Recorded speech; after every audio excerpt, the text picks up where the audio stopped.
At dito tayo sa patungkol sa pinakabagong big man na possible malapit ng madagdag sa final lineup o sa active roster ng Ginebra.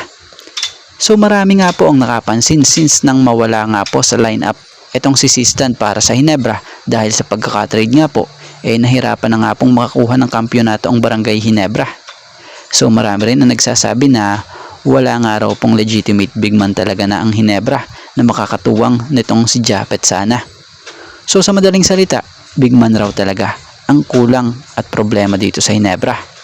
Pero mukhang malapit na nga pong masolusyonan yan ang problemang yan dahil sa batay nga po sa ilang latest workout na upload sa IG post nitong si Isaac Go, kapansin-pansin na mukhang okay na ang tuhod nito na kung saan makikitang nagwo-workout na nga po siya na siyang gumagawa nga po o gumagalaw na ang buong katawan para ma-exercise, especially nga yung tuhod niya na nagkaroon ng injury, mukhang okay na at talagang naigagalaw niya na ng ayos.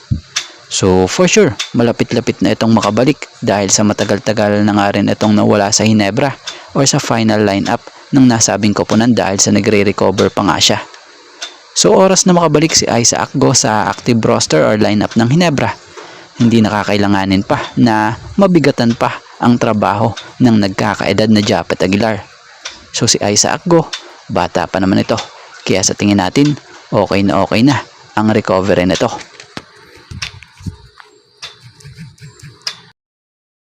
Ang balita na possible soon ay itong si Magnolia forward William Navarro ay magtungo na sa KBL dahil na nga sa nito lang ay naglabas nga po ang kilalang South Korean vlogger na sinasabing credit po player in the Philippine PBA forward position is in advanced talks with KCC Aegis Club.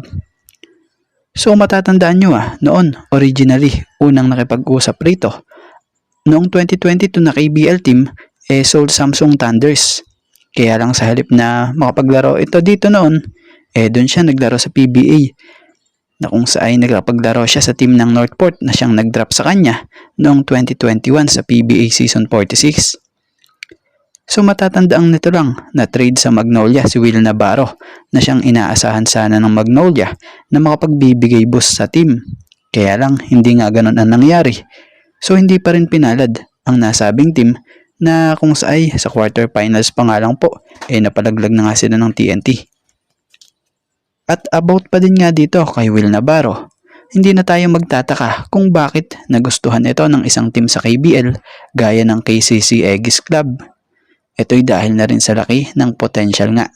Dahil bago pa man siya na trade sa Magnolia, he averaged sa Northport ng 20.57 points per game, 10.57 rebounds per game, and 1.86 assists per game. Javi Gomez Del Llano. So balita nga at kinumpirma na ni Javi Gomez Del Llano ang pag-alis sa Korean Basketball League sa team ng Anyang Jungkwanjung Red Boosters. So batay sa pagkakaintindi natin sa nabasa nating report patungkol rito, so bakas di umano kay Javi ang pagkadismaya matapos itong hindi na i-renew ng team. So kaya naman dahil sa nangyari, moving forward di umano ang nasabing manlalaro na sana makahanap raw siya na mapaglalaroan pa abroad, whether it is in Asia or Europe. So mag-iintay nga raw ang kampo niya at tingnan raw natin.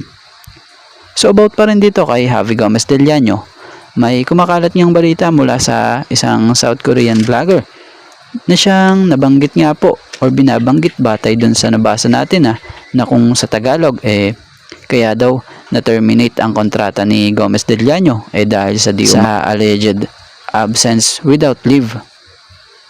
So batay sa nasabing report na-discourage di umano etong Red Boosters dahil sa paglahok nito sa Strong Group Athletics Pilipinas para sa paparating na William Jones Cup.